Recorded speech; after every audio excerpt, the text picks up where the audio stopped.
Bom dia a todos.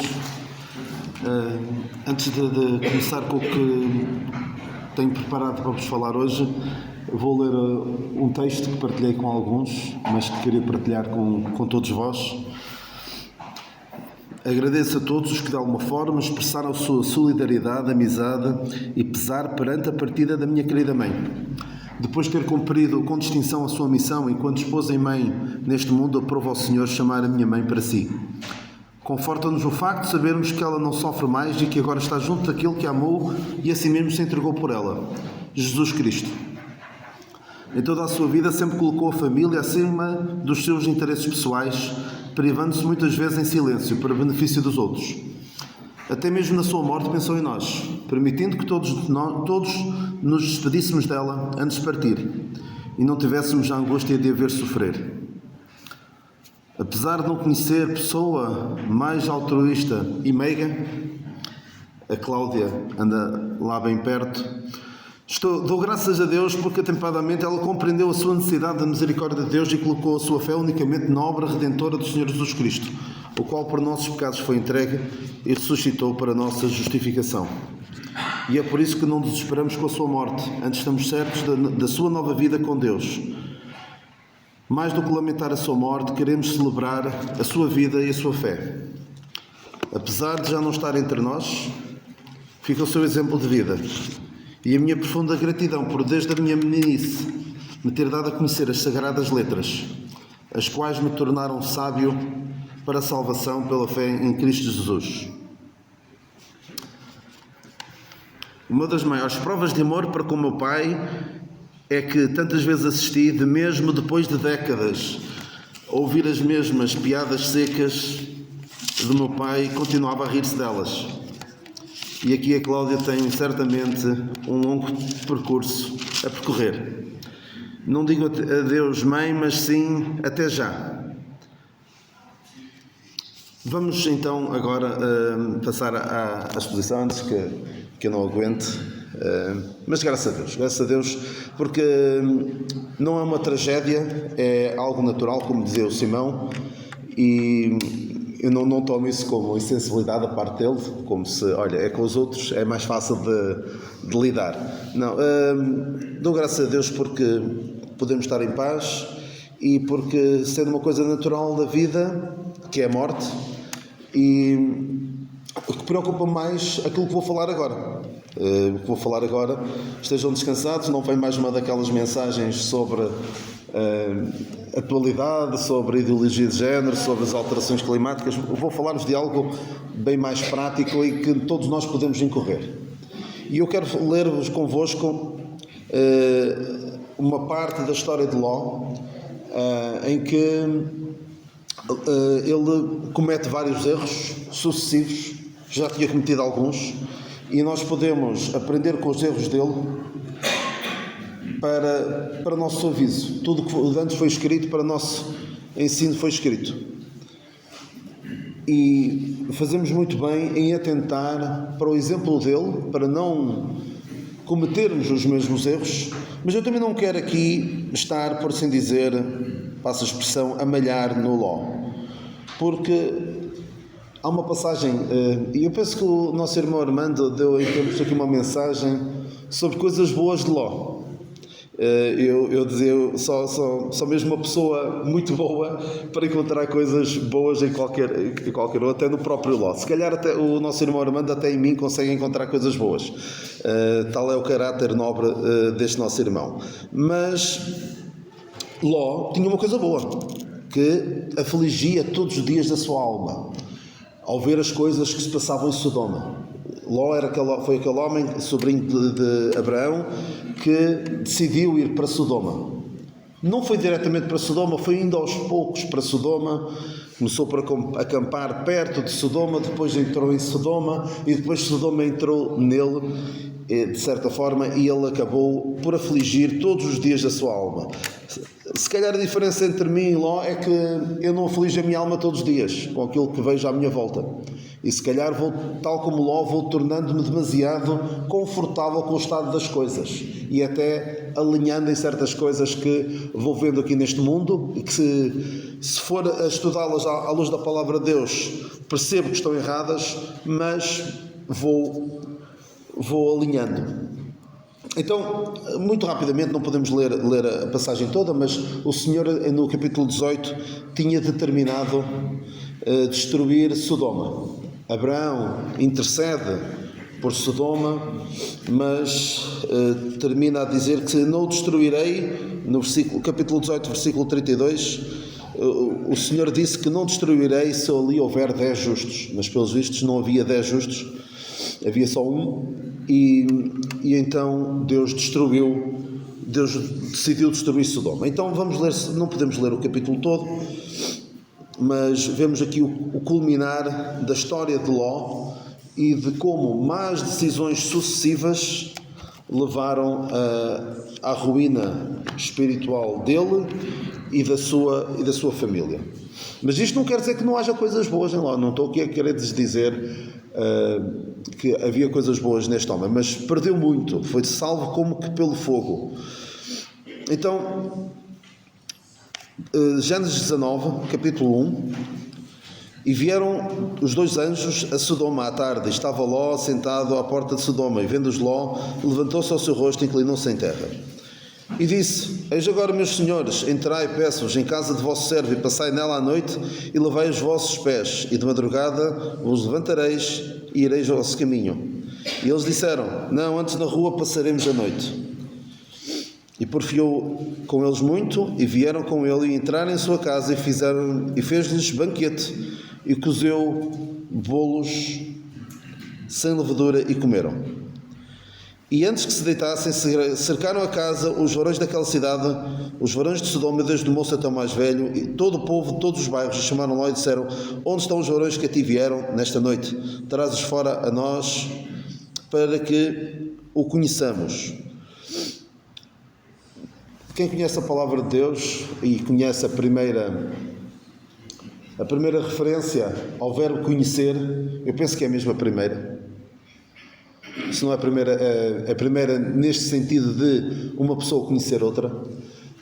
Não está aqui, não era uma comissão de boas-vindas de Sodoma para dar as boas, fazer com que os anjos se sentissem bem. Quem conhece a palavra de Deus e conhece o contexto, estes homens pretendiam abusar sexualmente destes anjos. E é curioso, claro que não vou entrar agora sobre isso, todos nós sabemos o que é que a Bíblia diz sobre o assunto. Sabemos também que a palavra sodomia vem daqui, da palavra Sodoma.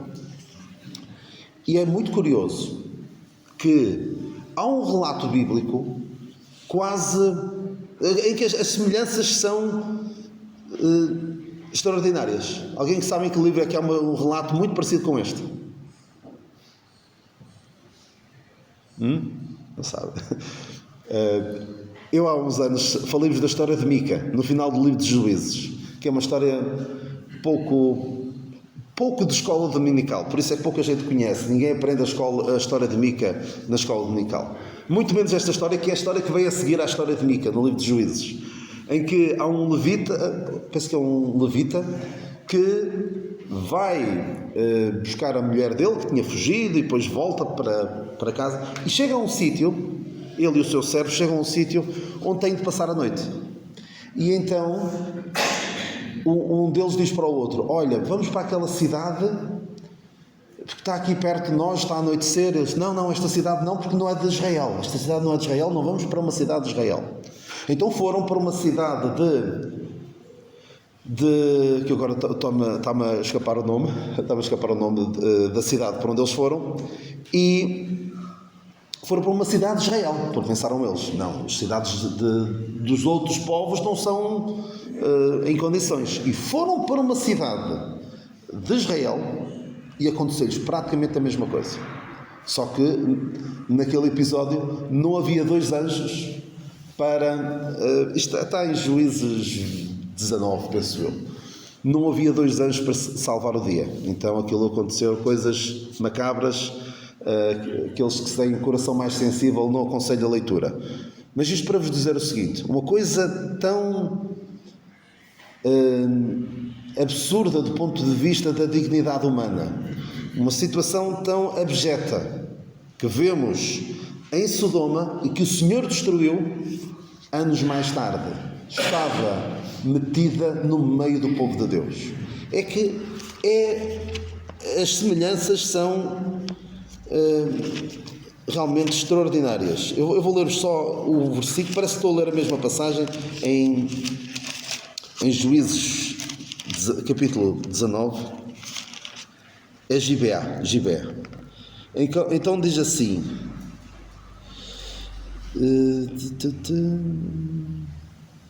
aqui. Tira fora o homem que entrou em tua casa para que o conheçamos. Exatamente a mesma situação. Ele diz: não façais este mal e tal.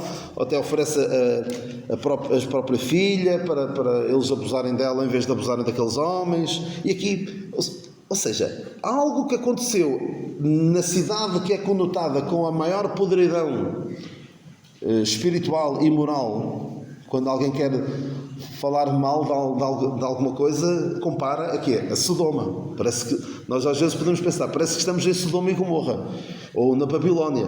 E mesmo o próprio Senhor, quando quer falar de cidades ímpias, fala de quem? De Sodoma e Gomorra. E vemos, anos mais tarde, com a degradação moral e espiritual, metida no meio do povo de Deus, as mesmas práticas. E a Bíblia está cheia de exemplos de pessoas que, depois de abandonarem Deus, abandonarem os caminhos de Deus, vemos-los a fazerem coisas iguais e, em certos casos, pior do que as nações ímpias. Sobre o rei Manassés, filho de Ezequias, é dito: fez errar tanto o povo de Deus que fizeram pior do que as nações que Deus tinha lançado de adiante do povo de Israel. Então é só um pequeno grande parênteses para verem como, se nós não tivermos alerta, se nós abandonarmos o que a palavra de Deus ensina, se, como no tempo dos juízes, cada um fizer aquilo que bem lhe parecer aos seus olhos, aquilo que lhe der na gana, podemos chegar a fazer tal e qual, ou pior, do que as nações que rejeitam Deus. Continuando, aqui os anjos acabam por intervir e salvam Ló daquela situação, cegam aqueles homens e então vamos avançar aqui um bocadinho para o versículo 12. Versículo 12. Depois de conseguirem livrar Ló daquela situação em que queriam sodomizá-los, queriam abusar sexualmente deles, diz assim, versículo 12: então disseram aqueles varões a Ló: esteja alguém mais aqui, teu genro e teus filhos e tuas filhas e todos quantos tens nesta cidade, tira-os fora deste lugar, porque nós vamos destruir este lugar, porque o seu clamor tem engrossado diante da face do Senhor, e o Senhor nos enviou a destruí-lo.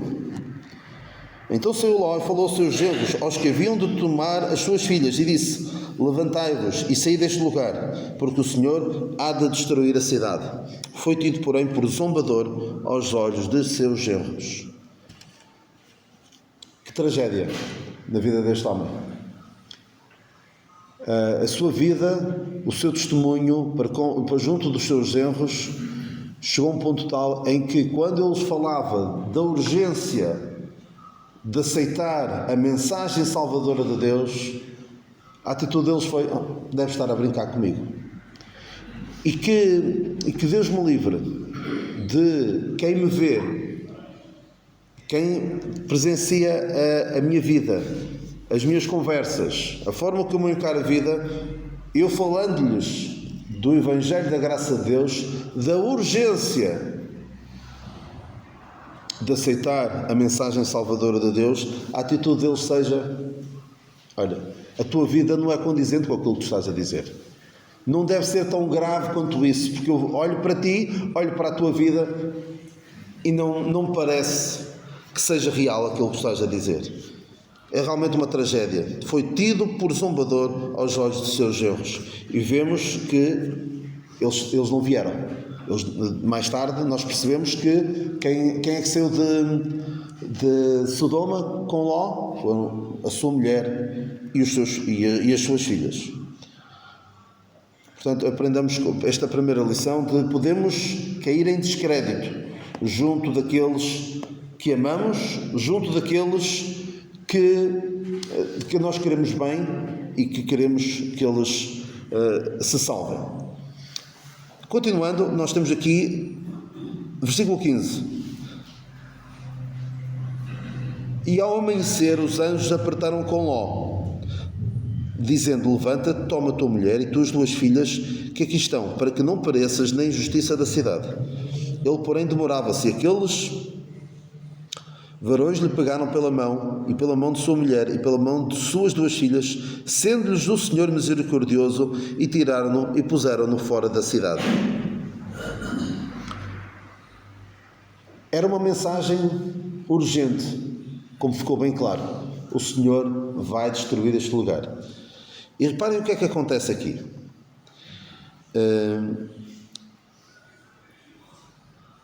Ao amanhecer, isto foi à noite, e depois ao amanhecer os anjos apertaram com Ló. Ou seja, o Ló, para Ló parecia que isto não era assim muito urgente. Deus vai destruir a cidade, e o Ló andou, parece que não fez muito caso da coisa.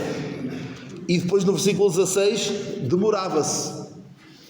Ou seja, foi preciso dar um apertão em Ló, porque ele não estava a levar a coisa suficientemente a sério. O Senhor, que foi tão misericordioso para com ele ainda assim parecia não levar muito a sério. E se calhar, a maneira como eu vivo a minha vida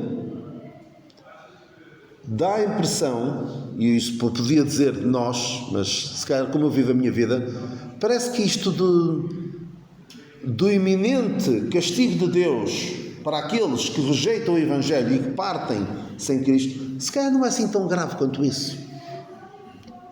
Porque eu, quando deixo escapar oportunidades atrás de oportunidades, não crio oportunidades para falar às pessoas da necessidade que têm, a necessidade urgente de aceitar o Evangelho, se calhar estou a ter a mesma atitude de Ló. Demorava-se.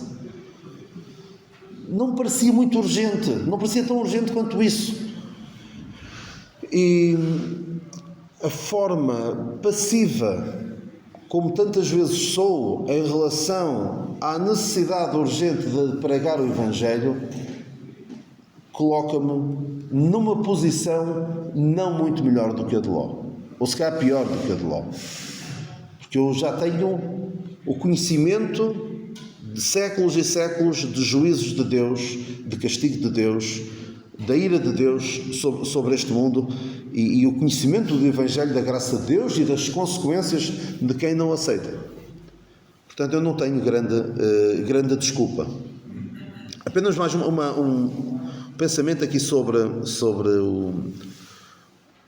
o versículo 12 que eu deixei escapar. Ele diz aqui: tens mais alguém aqui, teu genro e teus filhos e tuas filhas e todos quantos tens nesta cidade. Isto é uma palavra, são palavras solenes para cada um de nós. Eu acho que ninguém aqui pode dizer: olha, toda a minha família é do Senhor. Certamente nós podemos pensar. Quantos familiares nós temos? Há alguns que até passaram aqui,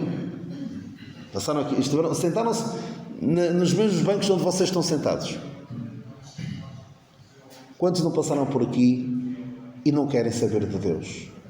São os tais que nos têm por zombadores, possivelmente por culpa nossa, possivelmente, mas claro que a responsabilidade última é deles. Não vamos desculpar tudo com: olha, aquela pessoa deu um mau testemunho, portanto eu não quero aceitar o Evangelho porque conheci uma pessoa que foi má, deu um mau testemunho. Isto é quase como aqueles alunos que não gostam de matemática porque tiveram um mau professor de matemática no 5º ano, ou no 6º ano, ou aqueles que foram meus alunos no 7º, 8º ou 9º, ou por aí fora. E por isso não gostam de matemática. A matemática não deixa de ser importante, não é? Só porque alguém deu um mau exemplo. Beethoven não deixa de ser um excelente compositor só porque alguém vai a um piano e toca mal. o Evangelho da Graça de Deus não deixa de ser real, urgente e salvador só porque alguém dá um mau testemunho. Mas certamente todos nós temos pessoas que amamos. Temos mais alguém aqui que gostaríamos de ver aqui, de ver aceitar a mensagem salvadora da graça de Deus. E devemos fazer algo quanto a isso. Devemos orar, devemos falar-lhes, aproveitar as oportunidades, dar um bom testemunho para que não sejamos tidos por zombadores quando falamos do Evangelho da Graça de Deus. Então, nós vemos aqui algumas coisas importantes. Tens mais alguém aqui? Vemos o Ló, que foi tido por zombador, tendo em conta a forma como ele estava tão confortável ali, e se calhar, não consigo dizer com toda a certeza se ele instava com os seus genros para que eles deixassem de se identificar com aquela cidade. Não sei, penso que não, porque vemos logo no início deste capítulo que ele estava em pé, estava assentado à porta de Sodoma. Ló já estava um pouco confortável com esta vida em Sodoma. E vemos também a falta de noção da urgência do que estava para acontecer, um perigo iminente. E a seguir continua e diz assim: e aconteceu que, tirando-os fora, disse: escapa-te por tua vida, não olhes para trás, não pares em toda a campina, escapa-te lá para o monte, para que não pereças. O anjo prega-lhe o Evangelho em 4 passos muito simples. 4 passos muito simples. É o Evangelho porquê? Porque o Evangelho é boa nova, é uma boa notícia. E com uma solução. Há um problema, Ló. Há um problema grave. E há uma solução simples. 4 instruções muito básicas. Aconteceu que, tirando-os fora, disse: escapa-te, não olhes para trás, não pares em toda a campina e escapa-te para o monte, para que não pereças. Por vezes, ao anunciarmos o Evangelho da Graça de Deus, tentamos simplificar a coisa. Há uma música que diz: há 4 coisas que precisas saber. Penso que alguns conhecerão. Todos pecaram. Sim, exatamente. Há várias formas de apresentar o Evangelho e eu gosto particularmente desta. Há 4 coisas que tu precisas saber. Todos pecaram e estão separados de Deus. Salvação não vem por obras, mas pela fé em Jesus. Jesus é o caminho, a verdade e a vida. Ninguém vai ao Pai senão por Ele, mas a todos quantos o receberam lhes deu poder de serem feitos filhos de Deus. Uma música que alguns conhecerão. 4 passos, 4 verdades muito simples. Todos pecaram, estão separados de Deus. Salvação não vem por obras, mas pela fé em Jesus.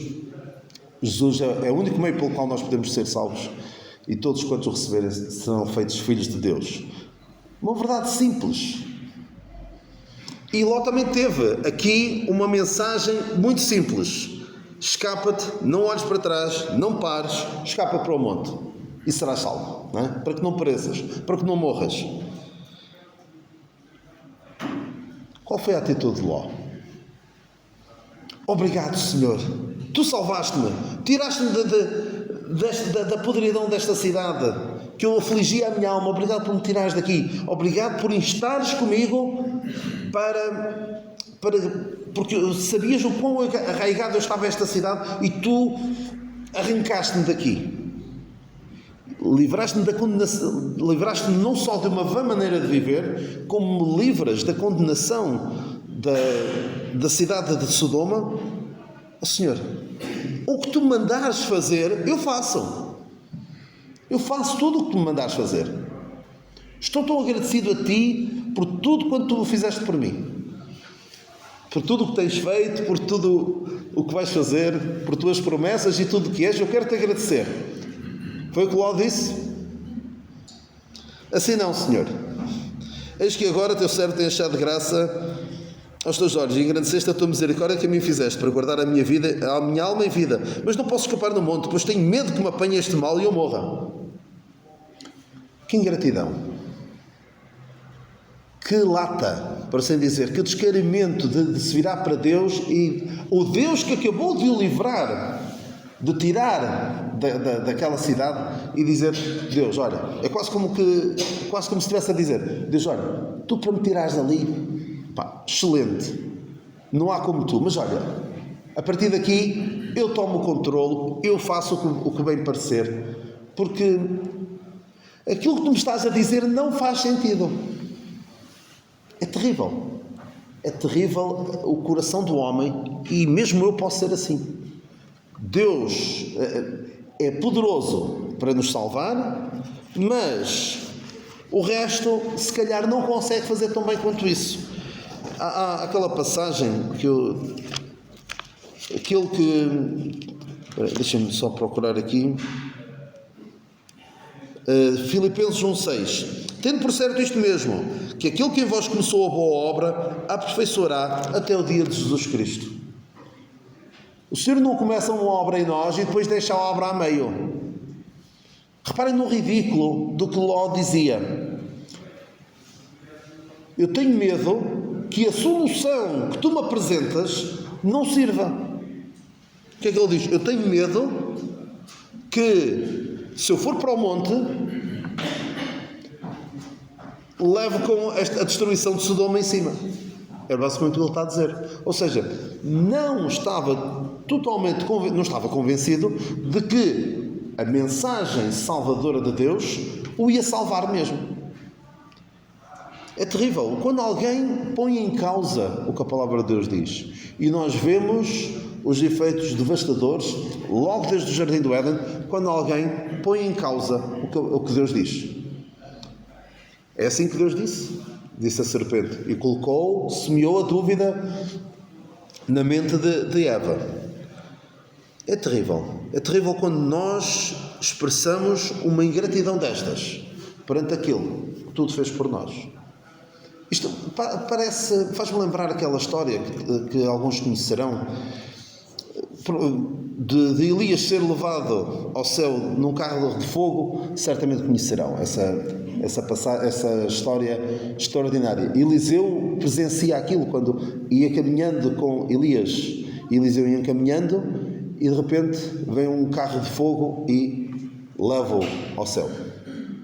Mas sabe o que é que aconteceu depois? Alguns dos profetas da altura quiseram ir procurar o corpo de Elias. Pode ser que o Senhor tenha pegado e deixou cair o corpo dele algures. Como se Deus deixasse a sua obra a meio. Ou seja, Deus consegue até aqui, mas olha, a partir dali, olha, já não consigo fazer mais. Aquele que em vós começou a boa obra, aperfeiçoará até o dia de Jesus Cristo. Aquele que tirou o Ló de Sodoma, também conseguiria salvá-lo da condenação. O Senhor, há uma expressão que se costuma dizer que o Senhor demorou algumas semanas, talvez algumas semanas, a tirar Israel do Egito, mas demorou 40 anos, ou se calhar nem foram precisos mais de 40 anos, para tirar o Egito de Israel, porque aquilo era difícil. E o Senhor conseguiu tirar Ló de Sodoma, mas parece que Sodoma ainda ficou em Ló. Foi difícil, foi muito difícil. E então o Ló continua e diz assim: eis que agora aquela cidade está perto, para fugir para lá, e é pequena. Ora, para ali me escaparei. Não é pequena? Para que viva. Então Deus disse: eis aqui, tenho-te aceitado também neste negócio, para não derribar esta cidade de que falaste. Apressa-te, escapa-te para ali, porque nada poderei fazer enquanto não tivesse ali chegado. Portanto, se chamou o nome da cidade Zoar. Saiu o sol sobre a terra quando Ló entrou em Zoar. Ló olha para ali, para uma cidade, e diz: olha, não será melhor eu escapar para ali? Para ali me escaparei, para que a minha alma viva. Ou seja, o que tu me estás a dizer não serve. E se nós recuarmos um pouco, vemos alguns episódios na vida de Ló em que ele olhou e pareceu-lhe bom. Não foi? E se calhar Ló, por esta altura, já devia ter chegado à conclusão de que guiar-se pela sua intuição não era a melhor coisa. Primeira situação. Quando Abrão e Ló se separam. O que é que vemos? Ló olhou e viu deixa-me só ver, e levantou Ló os seus olhos e viu toda a campina do Jordão, que era toda bem regada, antes do Senhor ter destruído Sodoma e Gomorra. E era como o jardim do Senhor, como a terra do Egito, quando se entra em Zoar. Ou seja, era bonita, era bem regada, e escolheu aquela zona. Correu bem ir para lá? E não estou a falar da podridão de Sodoma. O que é que aconteceu pouco tempo depois de Ló ir para Sodoma? Não sabem? Então, o Kedar Laomer, aquele rei, eram 4 reis, vieram e levaram a Ló cativo. E quem é que o foi safar? Abraão foi e livrou-o. E por essa altura Ló devia pensar, isto se calhar de estar em Sodoma não é muito seguro.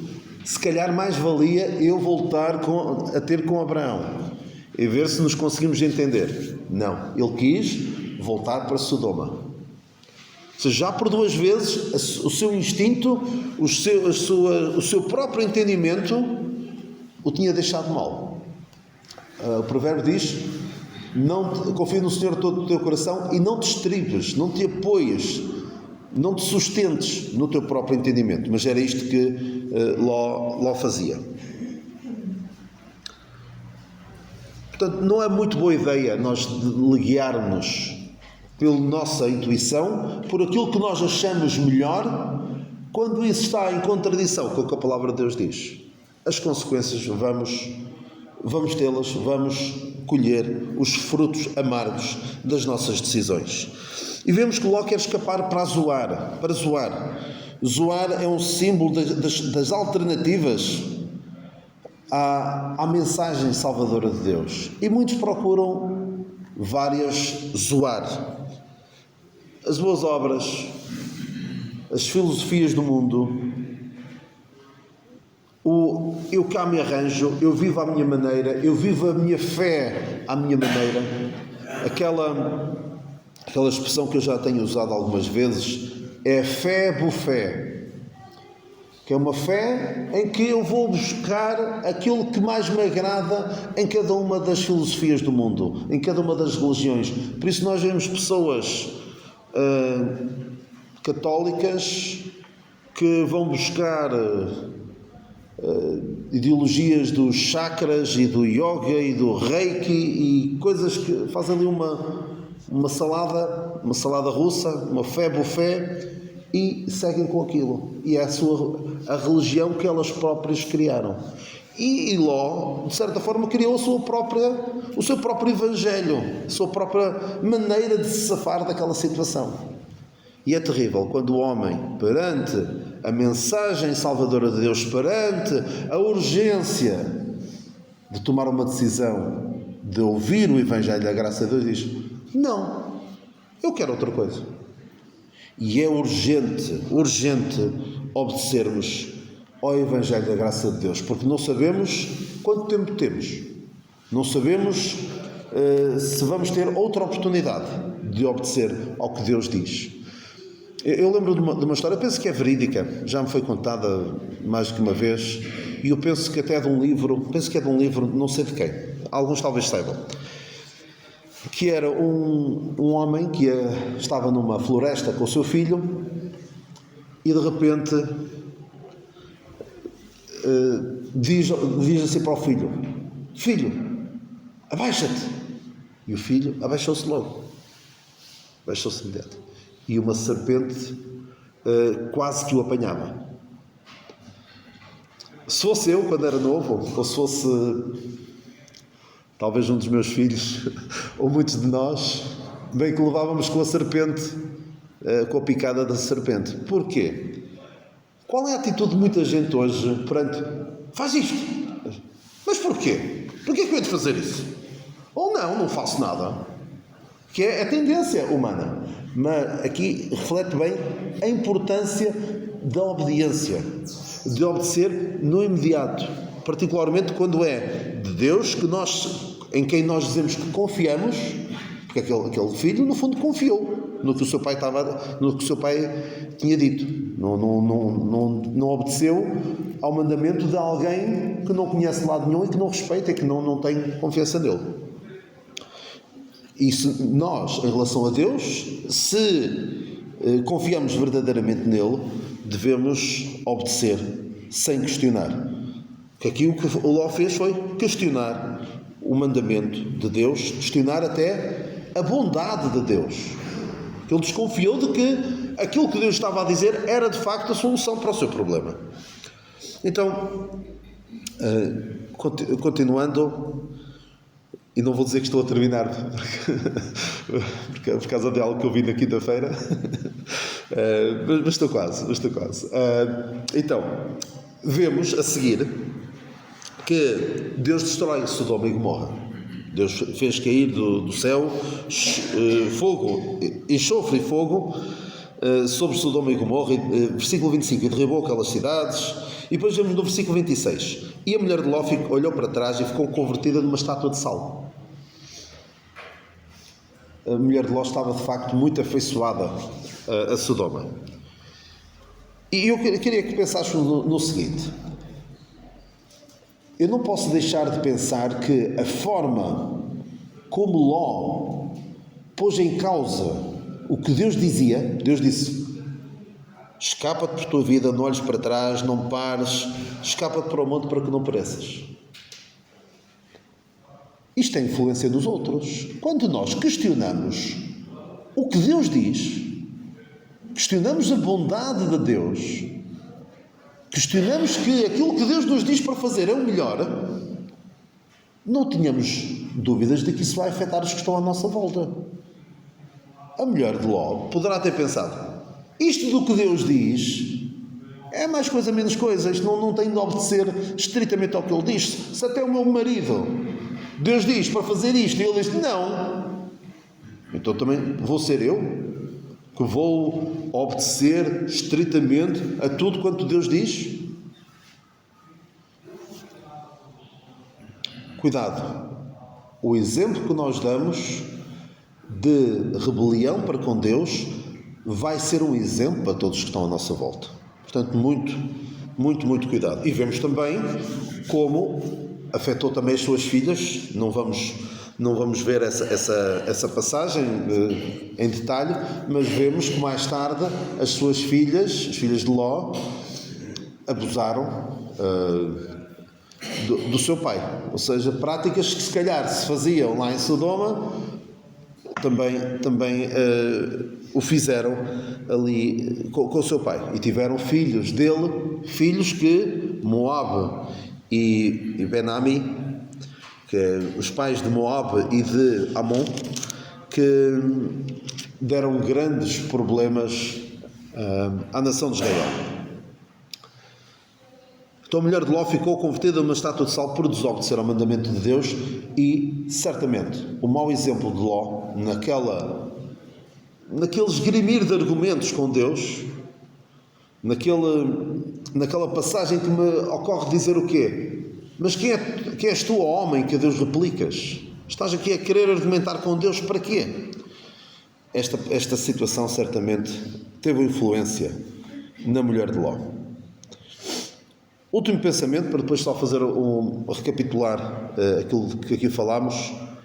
Repara aqui numa coisa, a história não acaba aqui. Tirando a parte do incesto, da relação incestuosa das suas filhas, o que é que acontece mais tarde? Versículo 30. Versículo 30. E subiu Ló de Zoar, e habitou no monte, e as suas duas filhas com ele, porque temia habitar em Zoar. E habitou numa caverna, ele e as suas duas filhas. Ló acabou por chegar à conclusão de que aquilo que Deus tinha dito era o melhor para ele. Deus não mandou escapar para o monte só porque era uma das possibilidades. Olha, escapa-te, vai para qualquer sítio. Não. Deus tinha preparado um monte, um sítio seguro para ele. E mais cedo ou mais tarde, todos nós que, quando rejeitamos fazer o que Deus nos ordena, mais cedo ou mais tarde, vamos perceber: Deus tinha razão. Esperemos que seja em vida, porque alguns se calhar só vão perceber que Deus tinha razão quando for tarde demais. Porque a Bíblia diz muito claramente: todo o joelho se vai dobrar perante Deus e confessar o Senhor Jesus Cristo. Mas alguns já vai ser tarde demais, porque já irão estar na eternidade sem Cristo. Mas para nós, fiquemos com este aviso solene: mais cedo ou mais tarde vamos chegar à conclusão que Deus tinha razão. Esta situação de Ló faz-me pensar no seguinte: que às vezes há pessoas, e eu posso ser também uma dessas pessoas, em certas situações, em que Deus é claro no que diz. E eu já tenho muitos exemplos do passado, na Bíblia e fora da Bíblia, em como vai correr mal. E eu o que é que eu faço? Não, eu vou fazer aquilo que eu quero. Vou presoar, vou dizer: não, assim não, Senhor. Mais cedo ou mais tarde, eu vou colher os frutos amargos das minhas decisões e vou chegar à conclusão: uma vez mais, Deus tinha razão. É que é certinho que isso vai acontecer. Tanto que Deus nos livre de insistirmos na nossa vontade. Eu tenho uma experiência de quando era pequenito, e aqui vou lembrar mais uma vez da minha mãe e do meu pai, que graças a Deus não me davam tudo aquilo que eu queria. Muitas vezes não me davam o que eu queria, ou porque aquilo que eu queria não servia, não era bom, ou porque não havia dinheiro, o que também não era assim tão mal quanto isso. Não era assim tão mal quanto isso não haver dinheiro para tudo aquilo que eu queria. E eu lembro-me de ter para aí, talvez a idade do Simão, um pouco mais, do meu Simão. E ao lado, alguns lembrar-se-ão, ao lado da igreja em Estarreja tinha a Fotobeleza, alguns lembrar-se-ão. E tinha lá uma coisa, eu acabava a reunião, ia para lá, e eu punha-me a ver as montras, e achava piada algumas coisas que lá estavam, e namorava-me de algumas coisas que lá tinham expostas. Essa é a ideia de uma montra, não é? As pessoas verem e desejarem uma certa coisa. E havia lá algo que eu queria muito. Eu queria mesmo muito, muito, muito. Fartei-me de pedir aos meus pais, que era uma videocassete. E em minha casa nunca houve leitor. Videocassete para alguns. Videocassete era uma coisa ainda antes dos DVD, que agora também já não há praticamente, onde podia ver filmes, podia-se gravar coisa. E aquela era uma videocassete virgem, sem nada gravado. E eu tanto pedi, fartei-me de pedir aos meus pais por aquela videocassete. Durante anos ainda me lembrava do preço daquilo, e parecia-me pouco, parecia-me tão bom, aquilo ia ser extraordinário. Mas graças a Deus os meus pais não cederam à minha vontade. Se tivessem cedido à minha vontade, estaria hoje, já teria ido para o lixo, seria um monumento à minha teimosia, ao meu desejo de ter aquilo que eu quero, apesar de não perceber para que é que queria, apesar de já saber que os meus pais sabiam o que era melhor para mim. Mas claro que de uma criança não podemos esperar uma grande compreensão da bondade do correto que é aquilo que os nossos pais nos dizem. Mas por vezes nós podemos ser assim: eu quero muito aquilo, e Deus diz: não é boa ideia, não faças isso, a Bíblia é clara quanto a isso. Além do mais, É que ainda é pior. Além de mais, olha, já várias pessoas fizeram isso. Não vai correr bem. Achas mesmo que é contigo que vai correr bem? E Deus, por vezes, deixa-nos fazer aquilo que nós queremos. Como aquela situação em que a nação de Israel queria carne. Queremos carne, queremos carne, queremos carne. A nossa alma tem fastio deste pão tão vil. E o Senhor o que é que fez? Enviou-lhes carne. Carne até lhe sair pelo nariz. Diz mesmo a Bíblia. Deus satisfez o seu pedido, mas fez definhar as suas almas. Que Deus nos livre de uma postura destas. Uma postura de alguém que caiu em descrédito junto da sua família. Estava demasiado confortável naquela cidade de Sodoma. Não compreendia a urgência do que estava para acontecer. Quando Deus diz claramente, faz isto, prefere encontrar a sua própria alternativa. E mais tarde, influenciou negativamente a sua família. Porque isto de obedecer a Deus é facultativo, não é assim tão importante quanto isso. É só uma maneira de estar na vida, não é única. E nós, mais cedo ou mais tarde, vamos colher as consequências, os frutos amargos da nossa desobediência, do nosso caráter obstinado de querer fazer aquilo que queremos. Último pensamento mesmo. O que é que o Senhor diz a Ló e que hoje diz a todos? Escapa-te para o monte para que não pereças. E hoje Deus diz a todos: escapa-te para o monte do Calvário, porque não em nenhum outro há salvação. Não há salvação em mais nenhum lado. Só no monte do Calvário, na cruz de Cristo, é que podes encontrar a salvação. Podes procurar as zoares que tu quiseres. Podes procurar argumentar com Deus. Mas no final de contas, todos vão perceber, tal como Ló percebeu, era no monte que havia segurança, não era em Zoar. Mais cedo ou mais tarde vais perceber, e espero que não seja tarde demais, vais perceber que é no monte que podemos ter salvação.